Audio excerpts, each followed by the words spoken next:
long time, this was me, doing weird push-ups, lifting heavy dumbbells, and squatting reasonably heavy weights, sometimes with just terrible form. Come on, get it up, pansy. And occasionally doing very bizarre stretches for the YouTube world, such as this one here, where I'm dressed like a tool, showing off my abs and doing God knows what. I think it was some sort of hip stretch.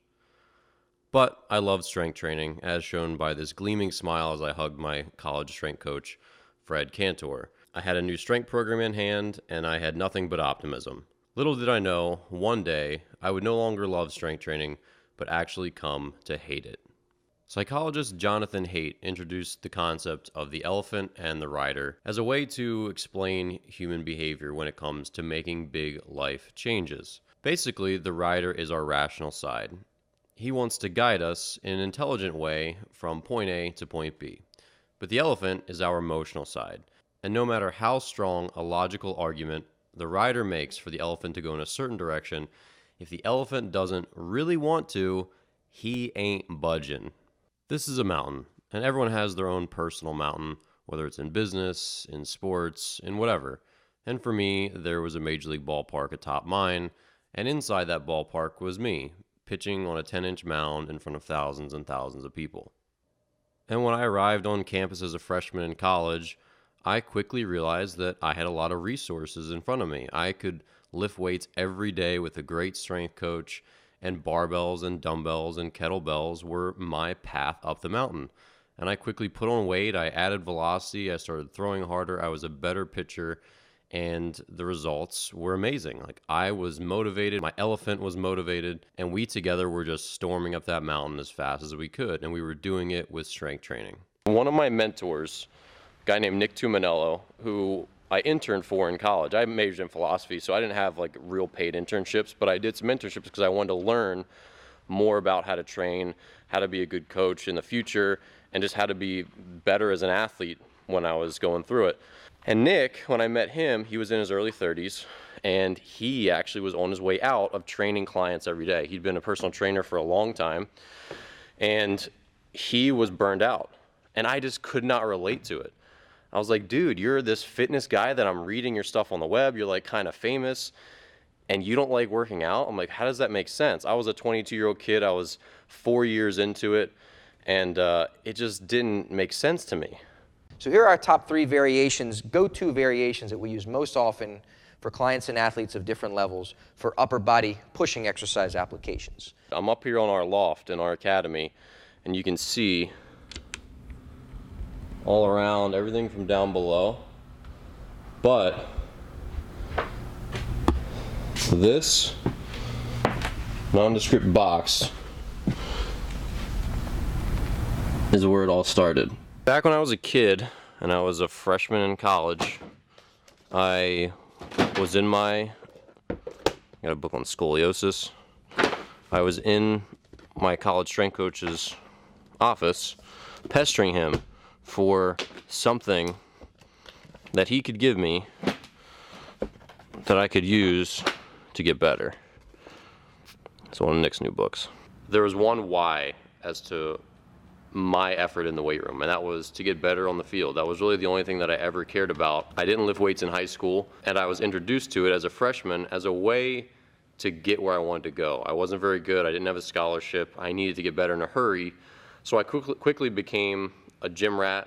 I quickly latched onto my strength coach and tried to find, hey, what can I do? What can I eat? What can I learn to maximize the time that I have? Because I felt that my clock was ticking. And then a bomb was dropped on me. I couldn't play baseball anymore. So lifting would change forever. Why would I even bother? Once baseball was done and the only why I'd ever known was gone, I didn't suddenly know why I had to add more weight to the bar, why I had to front squat, why I had to deadlift, why I had to push sleds, why I had to do all those things. And I knew I needed to break up with weightlifting for a while because I'd pushed myself so hard. I'd had this no days off mentality for so long that I just needed some time. But after some time had passed, the desire to come back just wasn't there like I thought it would be. And this was the parallel between Nick and myself. When I met him, I didn't understand how he could be burned out, but here I was, burned out myself. The other thing that changed from college to the end of my pro career, which spanned about 8 years, was that I had more and more people to take care of every day. Every year, every week that went by, I had more and more people to take care of in my academy. So it wasn't just about me. It was a lot of planning. It was emailing parents. It was emailing players. It was making plans for other people. And as I felt more and more pressed to get things done for my business, to get everything else taken care of, my own workouts started to suffer. I could feel it because my to-do list nagged at me.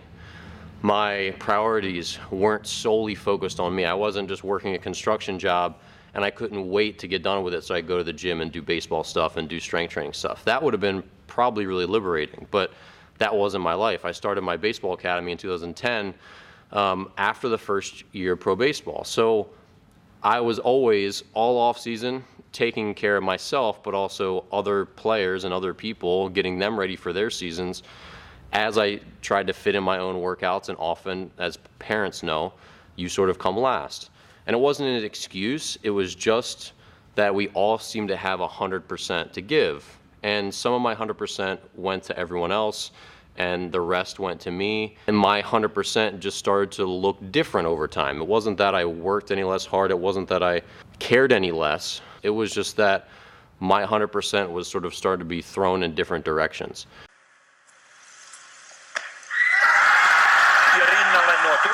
So I knew how I felt, but maybe I could find a new reason to start working out.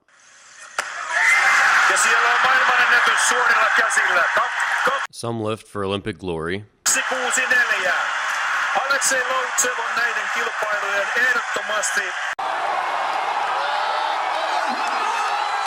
Others to be the strongest human on the planet.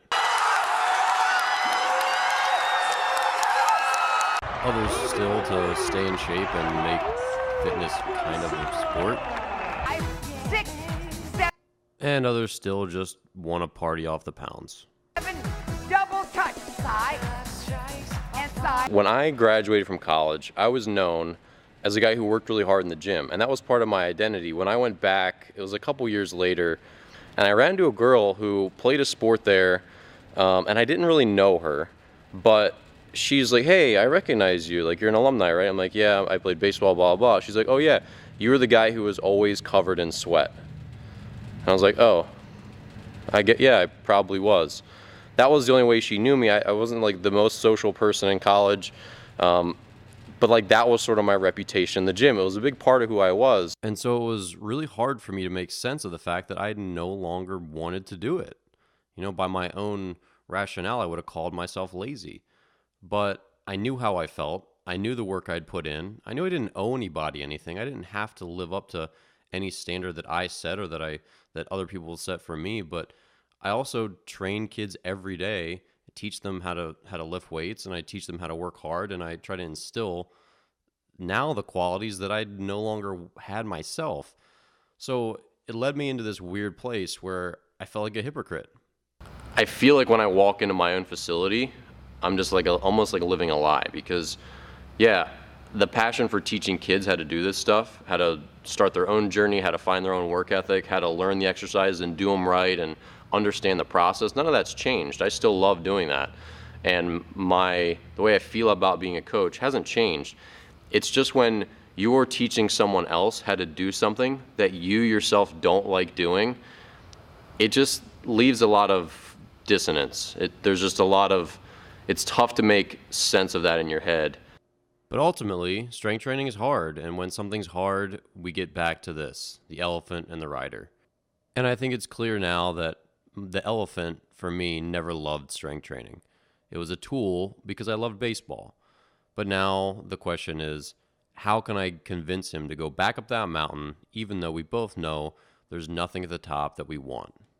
And so with no real resolution in sight, I just feel thankful that it took this kid to this kid, who later became this kid, and then one day became this guy, and finally retired as this ball player here. And even though I feel burned out and maybe never even loved strength training, It still gave rise to many amazing things, including my academy, where tons of young kids have developed a passion for it themselves and have even grown up, graduated from college, and are teaching others today.